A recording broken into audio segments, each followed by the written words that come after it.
Families of Ukrainian soldiers held in a prison destroyed in a separatist-controlled region of the country demand information on their loved ones.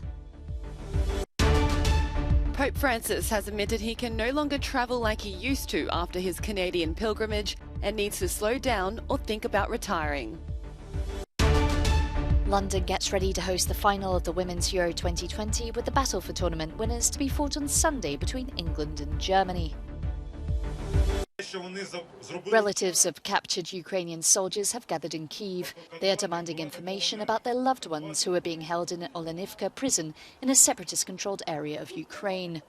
The prison was holding many Azov regiment servicemen and was destroyed in an attack on Friday, allegedly killing 53 and wounding 75. My son is in captivity. My son was there. I don't know how he is, where he is, if he is alive or not. I don't know. It's pure horror, only horror. For a mother, it's the biggest loss if a child has gone. Russia blames Ukraine for the attack, an accusation Ukraine has denied, saying Russia targeted the camp to cover up mistreatment of prisoners of war. The argument has now gone to Twitter, with the Russian embassy in the UK tweeting that Azov militants deserve execution, but death not by firing squad but by hanging, because they're not real soldiers, they deserve a humiliating death. In response, diplomatic spokesperson for Ukraine, Oleg Nikolenko, said that both Russian diplomats and soldiers are complicit in war crimes and must be held accountable. Russia's state-owned energy company Gazprom says it has stopped supplying gas to Latvia, accusing the Baltic country of violating conditions for gas withdrawal without giving any further details. Moscow has already cut off gas supplies to Poland, Bulgaria, Finland, Netherlands and Denmark, countries which have refused to pay for gas in line with an order by President Vladimir Putin to open ruble accounts. Earlier this month, Latvian Parliament voted in favour to ban Russian gas supplies from January. The Baltic country says this move from Gazprom will have little impact on its gas supplies. Pope Francis has admitted he needs to slow down, telling reporters after a 6-day trip to Canada that he cannot maintain his pace of international travel and may have to think about retiring. The 85-year-old has suffered ongoing knee trouble that has impacted his mobility, spending much of his visit in a wheelchair.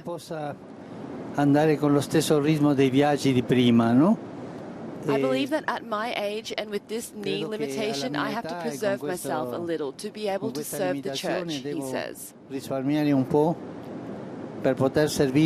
Otherwise, think about the possibility of stepping aside. This, with all honesty, is not a catastrophe. You can change Pope, and there is no problem in doing so. But I think I have to limit myself a little with these efforts. On his visit to Canada, his sombre focus had been to apologise to Indigenous children for the wrongs committed against them by those within the Catholic Church. The Pope appeared most engaged in his interactions with local people.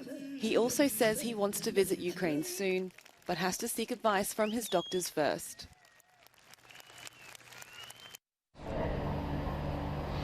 There have now been 2 confirmed deaths from monkeypox in Spain, and so far they are thought to be the only fatalities from the virus in Europe. According to the US Centers for Disease Control and Prevention, there are more than 21,000 cases worldwide, with many being on the African continent, where the virus is now endemic. In Europe, Spain has reported more than 4,000 cases and is administering 5,300 vaccines received from the joint EU vaccine purchase scheme. But health workers say they are not enough to cover the at-risk groups. The illness can be relatively mild for many, but people can be contagious for weeks, and the lesions can be extremely painful. Haran Tulane had to be hospitalized. He describes how the virus took hold. And the lesions started on my nose only. I didn't have any lesions until I got into the hospital and started to take some antibiotics and paracetamols. I think that was like a couple of days after that, the lesions appeared on my hands and on my feet and on my legs. The WHO last week declared the monkeypox outbreak a global health emergency. Its Director General said doing so would help speed up the development of vaccines. Iraqi protesters once again breaching parliament in a show of support for powerful Iraqi cleric Muqtada al-Assad. This just days after storming the legislative body to suspend a session to nominate a new prime minister. Al-Assad's bloc emerged from elections in October as the biggest parliamentary faction, but was still far short of a majority. 10 months on, deadlock persists and a new government has not been formed. Supporters of the populist Shiite cleric oppose the recently announced candidacy of Mohammed al-Sudani, a former prime minister and ex-provincial governor who is the pro-Iran coordination framework's pick for premier. The protests are the latest challenge for oil-rich Iraq, deep in a political and socio-economic crisis despite increased global crude prices.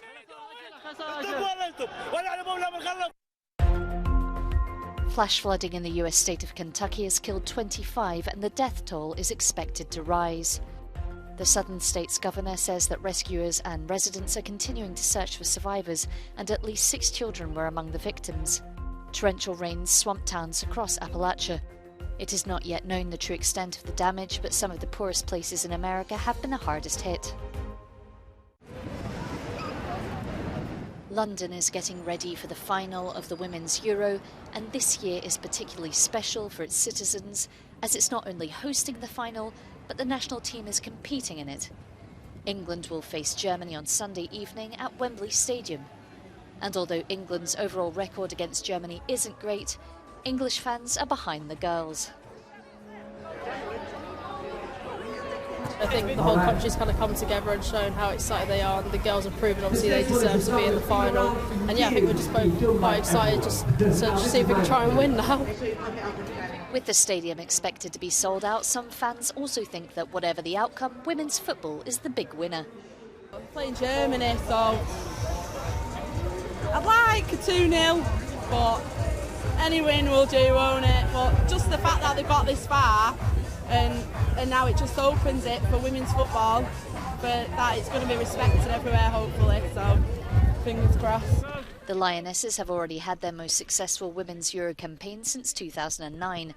They also go into the final unbeaten in 19 games under head coach Sarina Wiegman. Their last major final was in 2009 at the European Championships, when they also played Germany and lost 6-2. The German side has won the title an impressive 8 times, making it the most successful team in the competition's history. They were given a slim chance in pre-tournament rankings of reclaiming the title, but have nevertheless battled their way to the final. For the first time in Spain, a retrospective devoted to the painter Alex Katz, one of the great figures in the history of 20th century American art and a precursor of pop art. Some 40 large-format oil paintings offer a glimpse of all the artist's usual themes, in particular the portraits of his muse, his wife Ada. Smooth lines and sober colours give his paintings a timeless character. Alex Katz, 95 years old, is still active today. Over the years, the Rock Orteon Festival in Provence has become one of the most important European events for all piano lovers. Every summer, it welcomes the world's greatest soloists as well as newcomers and the great ones of tomorrow. In the sumptuous setting of a park of a 16th century castle, it offers daily concerts for a month, with this year a new addition, jazz concerts. In celebration of the Queen's historic Platinum Jubilee in 2022, the staterooms at Buckingham Palace feature a display looking at the phases of the rise to the throne of Her Majesty.